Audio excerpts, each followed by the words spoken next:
65 sikat drivers ng Cotabato City ang tumanggap ng bigas mula sa tanggapan ni MP Tumanda Antok. Ang Partners in Peace and Progress story mula kay Krisha Chavez. Isinagawa ang distribusyon noong araw ng Miyerkules, February 18. Ayon sa opisina, ang inisyatiba ay bunga ng personal na pangako ni MP Antok na patuloy na maglingkod at umalalay sa mga manggagawang araw-araw nagsusumikap para sa kanilang pamilya.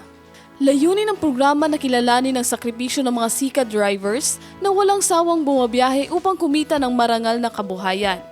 Sa gitna ng pag-aayuno at paggunita ng Ramadan, ang karagdagang supply ng bigas ay inaasahang makakatulong sa kanilang pang-araw-araw na pangangailangan. Nagpabot din ng panalangin ng opisina na naway maghatid ng baraka o biyaya ang simpleng tulong na ito sa bawat tahanan at magsilbing dagdag lakas sa kanilang patuloy na paghahanap buhay sa marangal at tapat na paraan. Patuloy naman ang opisina sa programang nakatuon sa pag-abot at pag-angat sa mga sektor na tahimik ngunit mahalagang bahagi ng komunidad lalo na ngayong buwan ng Ramadan. Krisha Chavez, iMinds, Philippines.